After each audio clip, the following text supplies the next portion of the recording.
Doutor Alexandre, como nós podemos ser contaminados pelo ebola? Se estivermos numa viagem de avião, isso pode acontecer? Então, a questão da transmissão do vírus para outras pessoas, entre pessoas, né? Não acreditamos que a transmissão se dê de outras formas que não o contato próximo com essas pessoas contaminadas. Existem alguns achados desta doença viral que nos permite tranquilizar muitas pessoas de que as pessoas que adquiriram esse vírus adquiriram um contato muito próximo, digamos íntimo ou profissional com as pessoas que estavam doentes, né? Sabemos hoje que a transmissão é exclusivamente por líquidos biológicos, né? Por urina, por fezes, sobretudo por sangue, líquidos do estômago como vômitos e diarreia, né? Então, das fezes. Esses 3 líquidos são os mais comumente transmitidos. Portanto, a gente só vê a transmissão em pessoas que estão com sintomas, o que já nos tranquiliza que eventualmente uma pessoa ao nosso lado, seja num avião, num ambiente público, que não tem sintomas, não tem como se transmitir. E mesmo eventualmente quem tenha sintomas, existe a necessidade de contato próximo. Por isso que as precauções recomendadas são o que a gente chama de precauções de contato. Não ter o contato físico, literalmente, nem com materiais líquidos dessa pessoa, com secreções, e nem o contato de qualquer ordem com a pessoa. Ocorre que a gente tem descoberto que o vírus também está na saliva. E, portanto, apesar de a recomendação ser rigorosa em relação a contato, a gente também sugere uma precaução respiratória, como se sugere para doenças como a tuberculose, que a gente sabe, vírus de gripe, que transmite pela via respiratória. Então, se recomenda o uso de máscara igual, por conta da possibilidade de uma saliva, né, de uma pessoa próxima contaminar a outra. Agora, destes líquidos, a gente precisa ter uma porta de entrada na gente, né? Seja numa mucosa do olho, mucosa da boca, ou numa pele não íntegra. Por isso que as barreiras simples de hospitais, né, os hospitais profissionais de saúde que estão habituados com barreiras de proteção de contato são suficientes. Mas a possibilidade, então, de contato com qualquer secreção dessa sempre existe se a gente trabalhar com esses pacientes. Por isso que você deve ter visto nos Estados Unidos os casos como na Espanha, né, que apareceram eram profissionais de saúde que vieram daquela região, trabalharam com os pacientes e está se identificando nessas pessoas, nesses profissionais, quebras de barreiras, como a gente chama. Eles tiveram descuidos ou na retirada das proteções individuais ou mesmo no não uso adequado desses materiais de proteção individual, né? Os chamados equipamentos de proteção, que os hospitais conhecem bem, devem ser usados de modo muito rigoroso quando a gente tem essa possibilidade de contato com esses pacientes. Do contrário, não se acredita. O período de incubação leva em torno de 21 dias, né? Durante esse período não há transmissão? Exato. Como a transmissão acontece só com sintomas, as pessoas sem sintomas não transmitem. A gente espera de uma pessoa suspeita que veio da região que está com a epidemia em torno de 21 dias, 3 semanas, portanto, para manifestar os sintomas. Portanto, deixa essa pessoa em que a gente chama em quarentena, né? Que é o que se fez num caso suspeito que teve no Brasil, que esteve no Paraná, não faz alguns dias, e que depois se confirmou que não era, mas se fez a estratégia correta de isolá-lo durante um bom tempo, enquanto não tivesse confirmação, durante 21 dias.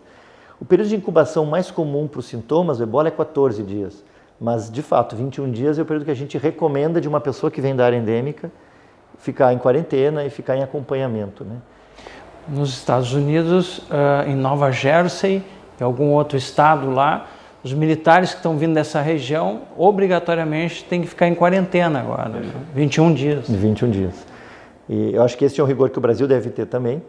E o que fala muito a favor de uma estratégia rigorosa é que o Brasil hoje, como vários outros países que têm relações comerciais com o mundo, a gente tem a globalização das viagens é muito grande, né? Nós recebemos muitas populações africanas, desde a Copa do Mundo a gente percebeu como tem migração da população africana para o Brasil, incluindo o Rio Grande do Sul.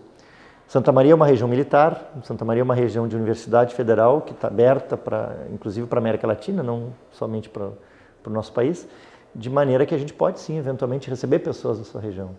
O que faz com que os profissionais de saúde tenham que estar atentos para essa situação possível de transmissão. Mas eu insisto que a transmissão ela se dá no contato muito próximo com esses profissionais, com esses pacientes, perdão. O que nos faz o que nos tranquiliza de que a transmissão respiratória, que é uma transmissão muito efetiva, não aconteça nessas situações, né? Normalmente, esses pacientes com ebola não têm manifestação respiratória. Isso também nos ajuda a pensar que alguém com manifestação respiratória não deva ser um paciente que recentemente adquiriu ebola. Os sintomas, sem dúvida nenhuma, são quadros agudos de febre, com febre alta, e com manifestações, esses sim, um pouco inespecíficas, né? Se assemelham a uma gripe, dor muscular, uma faringite. Eventualmente, alguns pacientes têm um quadro de um exantema na pele, parece uma alergia, de um sarampo, né? Esse quadro, sim, pode nos chamar a atenção de uma pessoa que veio daquela região, né? O Ministério da Saúde, não sei se você tem lido sobre isso, mas você como infectologista, o que seria uma barreira condizível para evitar que nós tenhamos pacientes com ebola no Brasil? Seriam nos aeroportos, nos portos? Teríamos que ter equipes de saúde lá, triando essas pessoas que estão chegando dessas áreas endêmicas? Sem dúvida. Eu acho que essa é a estratégia mais adequada de controle. Uma vez que é uma transmissão de contato, a melhor estratégia é uma barreira física. E citaste bem, os portos é uma via de transporte importante, sobretudo as populações africanas. Os aeroportos, sem dúvida nenhuma, e aí a gente pode focar em alguns aeroportos estratégicos, onde chegam voos de possivelmente conexões africanas. E, é claro, também por terra, nas nossas fronteiras de 2 países aqui no Rio Grande do Sul. Mas para o país inteiro, nós temos uma fronteira muito extensa, né? Mas essa estratégia é fundamental, é a estratégia de barreira. Se percebeu na epidemia de doença respiratória como a gripe, que essa barreira era muito inefetiva, ela é muito frágil, porque a doença respiratória ela acaba invadindo territórios muito mais do que a gente esperava com bloqueios de áreas, né? No caso dessa epidemia, ela funcionaria muito melhor com barreiras físicas. As pessoas não entrando no território, sendo vigiados no território, isso permitiria que a gente tivesse um controle efetivo. Então, a estratégia americana é correta. O governo brasileiro já definiu um protocolo interno no país para controle de fronteiras. Basta a gente saber se ele funciona, se é efetivo e vai ter resultado. Mas essa, de fato, é a melhor estratégia de barreira física das pessoas que entram no território, né? E para o profissional da área da saúde, o paciente apresentou todos os sintomas, febre alta, dores musculares, náuseas, vômitos, diarreia, sudorese excessiva. Como o infectologista vai lidar com esse paciente? O que ele tem que fazer para não se contaminar, como aconteceu com os nossos colegas lá nos Estados Unidos?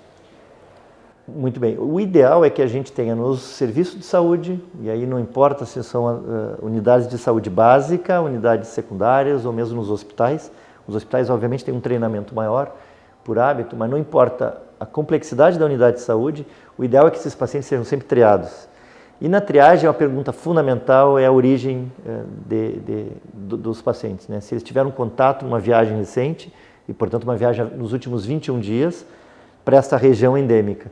Não tendo tido contato esses pacientes com essas áreas endêmicas, nos tranquiliza mais que a possibilidade não existe de ser adquirido um vírus ebola. No caso desses pacientes terem sido triados de um período de viagem recente para essa região, não há nenhuma dúvida que no primeiro acolhimento os profissionais devem utilizar essas medidas de barreira. Deve usar equipamentos de proteção individual, que inclui também, neste caso, a máscara, e obviamente, toda uma proteção de luvas, uma proteção de botas, né? E todo um jaleco. Existe toda uma recomendação de paramento que o governo brasileiro tem disponibilizado para o centro de referência no Brasil. No Rio Grande do Sul existe um hospital de referência, que é o Hospital Conceição. Os demais não são hospitais de referência. Então, a recomendação é que esses profissionais se protejam com seus equipamentos de proteção que têm nas suas unidades e que estamos habituados a usar, luvas, jalecos, né? E máscara, e que esses pacientes sejam imediatamente encaminhados para a unidade de referência, aqui no caso do Rio Grande do Sul é o Hospital Conceição, mas em São Paulo existe mais de um hospital, no Paraná existe mais de 3 hospitais, então cada região tem seus hospitais de referência. A gente recomenda que não se acolha e se atenda esses pacientes nas unidades não preparadas para atendê-lo. Exceção à regra, claro, se um paciente que toma uma situação de risco de vida, que não nos permite transportar esse paciente para uma unidade de risco, de referência em Porto Alegre, por exemplo, e aí nós teríamos que acolhê-lo. E aí o rigor do uso de equipamentos de proteção vai ter que ser maior, né? Mas são equipamentos de proteção, de medidas de precaução de contato, né? Equipamentos de contato. Não há um rigor maior que isso. Alexandre, então o paciente infelizmente está com ebola, está sendo atendido num hospital de referência aqui no Rio Grande do Sul, o Hospital Conceição, mas de cada 10 pacientes, 7 alcançam o óbito. Então eu te deixaria algumas perguntas para o próximo intervalo. Existe uma vacina para isso? Existe algum medicamento sendo testado e que pode ser utilizado, por exemplo, nessas zonas endêmicas da África Ocidental? Essa é uma pergunta. E a outra, ocorrendo o óbito, como deve ser manuseado o corpo desse indivíduo que foi ao óbito?